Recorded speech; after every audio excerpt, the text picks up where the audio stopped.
Sehingga saking pedenya Rasulullah SAW ketika Sulhul Hudaybiyah, ini agak jelimet tapi gampang dicerna.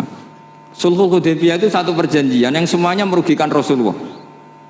Yaitu kalau orang kafir masuk Islam disuruh kembalikan ke kafir, karena kafir itu bagi mereka habitat. Islam itu hal yang baru. Tapi kalau orang Islam menjadi kafir, nggak boleh kembali Islam, berarti kembali ke habitat. Semua perjanjian itu merugikan. Sampai masyhur Sayyidina Umar protes ke Rasulullah, jenengan masih nabi gitu. Itu kan ekstrim tanya, jenengan sampai sekarang masih nabi? Ya, saya masih nabi. Kenapa tanya demikian?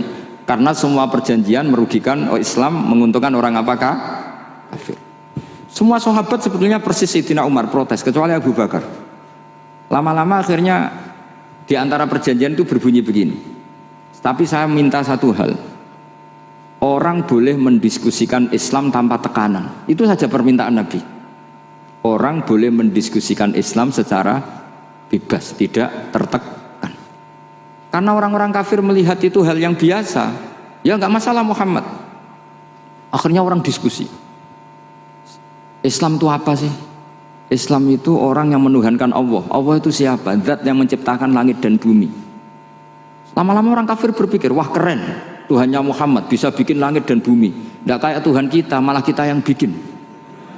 Jadi mulai debat itu terus ada yang cerita lagi. Saya pernah loh nyembah Lata, pas itu dikencingi luwak. Masa ailahun yabulu ali sa'laban, masa Tuhan kok dikencingi luwak? Terus yang agak-agak ahli kitab ya diskusi lagi. Wah kayaknya Yesus tidak Tuhan. Masa Tuhan kok kelaparan, lemes, wah repot nanti. Jadi makanya Allah ketika gojlok wa ummuhu siddiqah kana yakulanit ta'am. Mal masihu ibnu Maryam illa rasul qad khalas min qablihir rusul wa ummuhu siddiqah kana yakulanit. Coba paradok enggak misalnya, kamu didolani Nabi Isa terus ketok lemes. Kenapa Tuhan? Saya agak sakit keroi dulu. Itu kan enggak kebayang itu. Punya Tuhan yang sakit setelah makan sehat terus. Kan enggak kebayang seperti itu. Ketika Nabi punya konsep Tuhan, Tuhannya Muhammad itu siapa? Yaitu zat yang la awalalah, zat yang pertama. Lalu Tuhan itu siapa? Tuhan itu yang menciptakan langit bumi. Tuhan itu siapa? Yang memulai segalanya. Lama-lama mereka berpikir, wah kalau gitu yang benar itu Islam. Maka kata Imam Zuhri, Syihabuddin Az-Zuhri, famaka nafathun fil islami a'zoma min sulhil hudaybiyah. Innamaka nasu yatafaduluna fil hadis wal munazah. Semua teks riwayat itu ada kata wal munaza'ah. Orang bebas ngomong dan berdebat. Munaza'ah itu berdebat. Terus akhirnya falam yatakallam ahadun bil islami yaqilu syai'an illa dakhala fihi. Kemudian setelah berdebat dan mereka tahu Islam, pasti akhirnya masuk Islam. Dan itu yang sekarang terjadi di dunia. Makanya saya pernah ditanya seorang profesor, Gus, kalau di Jogja ada sekolah perbandingan agama, menurut Anda gimana? Asal itu tentang agama, nggak apa-apa. Tapi kalau yang dibandingkan umat Islam itu jangan. Karena nanti kalau di Indonesia kira-kira yang copet itu ditanya agamanya juga Islam, yang koruptor juga Islam. Jadi kalau yang dikaji Islamnya nggak apa-apa, tapi orangnya jangan, kata saya.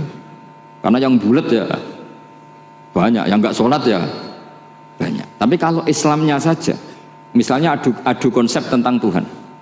Masyhur kita mungkin banyak yang melihat itu debatnya Stanley Fischer sama Ahmad Didat itu. Tuhan kamu siapa ini itu sama Didat cerita Tuhan saya itu lam yalid wa lam yulad wa lam yakul lahu kufuwan. Itu spontan ada seorang mahasiswi bilang, sepertinya Tuhan Anda lebih menarik karena Tuhan Anda yang menciptakan langit bumi, yang Tuhan ini kok lahirnya sudah di bumi, masa lahir-lahir langsung jadi Tuhan. Jadi akhirnya falam yatakallam ahadun bil islami yaqilu syai'an illa dakhala fihi. Sehingga agama ini apa? Agama itu adalah kalimat tauhid. Kalimat itu apa? Logika yang terbangun. Nah, ketika logika itu terbangun, maka disebut yusabbitu Allahu alladzina amanu bil qaulis tsabit fil hayatid dunya wa fil akhirah. Allah itu akan menetapkan satu kaul, satu presentasi ilmiah atau satu kesimpulan ilmiah. Yang kesimpulan itu nyata benarnya. Dan ini akan nyata terus baik di kehidupan dunia maupun kehidupan apa? Akhir. Seperti Allah sebagai Tuhan, itu akan nyata terus. Di dunia Allah ya Tuhan, nanti di akhirat juga Tuhan. Tapi Tuhan selain Allah, Maka menjadi Tuhan ini nunggu ada yang menuhankan. Misalnya Fir'aun itu jadi Tuhan karena ada yang menuhankan. Sekali dia mati, dia sudah aset wisata, bukan Tuhan lagi. Makanya gejolokannya orang ulama Arab, kalau ketemu ulama Mesir, kalau gejolokan itu lucu. Orang Arab, ada Abu Jahal, Abu Lahab, penggaweane ngusir Nabi gitu. Itu gejolokannya ulama Mesir. Kata ulama Arab, kamu gayanya benci Fir'aun, tapi rizki kamu dari wisata melihat Fir'aun katanya. Itu gejolokannya ulama Arab sama ulama Mesir. Sehingga agama ini mengajarkan apa? Satu kalimat. Makanya kamu harus belajar mantek. Dulu Raden Asnawi ya pengajar mantek. Dulu buyut saya di sini Mbah Fauzan, abahnya Mbah Pah itu, mbahnya itu juga pengajar mantek. Karena di antara yang diceritakan Allah itu wa ja'alaha kalimatam baqiyatan fi aqibih. Tugas utama Nabi Ibrahim adalah menjadikan satu logika, kalimah itu logika, itu menjadi logika yang abadi, baqiyah itu abadi. Fi aqibih, di anak turunnya Nabi Ibrahim. Misalnya begini, saya beri contoh ya. Misalnya saya mengatakan teh ini hitam, itu menjadi kalimah karena diucapkan, tapi tidak menunjuk hakikat karena tehnya berwarna apa? Kuning. Sehingga Quran kalau menyalahkan orang kafir itu ngendikannya kaburas kalimatan takhruju min afwahihim. Omongannya orang kafir itu menjadi kalimat karena diucapkan dari mulutnya. Kenapa menjadi kalimat? Karena diucapkan tapi tidak menunjuk hakikat. Seperti orang mengatakan 2 ditambah 2 itu 10. Itu kalimat, tapi kalimat yang salah karena tidak menunjuk hakikat. Seperti orang kafir mengatakan Tuhan itu 3. Itu kalimat karena diucapkan tapi tidak menunjuk hakikat. Tapi ketika seseorang mengatakan Allah itu Tuhan, Tuhan itu satu, itu disebut kalimatu haqqin 'alaiha nahya wa 'alaiha namut. Temriki tahlilane wa 'alaiha napa wa biha. Wa 'alaiha napa wa biha temriki. Wa 'alaiha ya ada yang tahlilan wa biha, itu enggak tahu sanadnya dari mana, pokoknya ada yang wa 'alaiha, ada yang biha. Kenapa dikatakan kalimat tauhid? Karena kalimat yang dari kesimpulan berpikir. Dan agama ini dibawa Nabi Ibrahim itu untuk membawa kalimat tauhid. Ciri utama kalimat tadi, kamu yakin seyakin-yakinnya bahwa nisbatul snaini wassalasah wal arba'ah ila ma la nihayatalaha itu kanisbatis snaini ilal wahid, yaitu semuanya far'un minal asli. Aslinya adalah wahid. Sehingga di kitab, saya pernah ngaji Mbah Mun, namanya kitab Al-Husunul Hamidiyah. Itu dikarang oleh ulama-ulama sekarang, itu diajarkan di MGS. Ini mbah-mbahnya Gus Akil, pendirinya madrasah MGS. Itu ada gambarnya di situ. Di situ ada gambar piramida, ada gambar hewan, ada gambar pohon.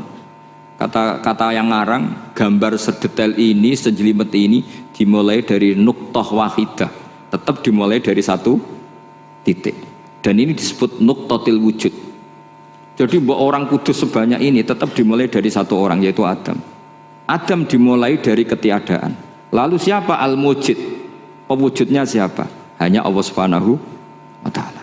Sehingga ulama-ulama termasuk Syekh Nawawi itu paling suka ngendikan semua makna Quran dikumpulkan di Fatihah, Fatihah dikumpulkan di Bismillah, Bismillah dikumpulkan di Ba, karena di Ba itu ada titik nuqtatil wujud, yaitu disingkat bi kana makana wa bi yakunu ma yakun. Karena saya, kata Allah, semuanya akan ada, dan karena saya yang enggak ada, semuanya suatu saat ada. Disebut nuqtatil wujud. Nah, kita meyakini kalau Allah satu itu seyakin-yakinnya, karena nggak mungkin angka nggak dimulai dari angka satu. Begitu juga gambar seapapun jilumete. Misalnya sampean gambar zaman saya kecil, gambar paling favorit itu apa? Kambing bertarung. Itu gambarnya kan susah. Daripada gambar kambing bertarung susah terus dibikin kotak saja, tembok. Kalau ditanya gurunya, gambarnya mana? Di belakang tembok, Bu Ina. Itu dulu saya diwarai anak-anak nakal.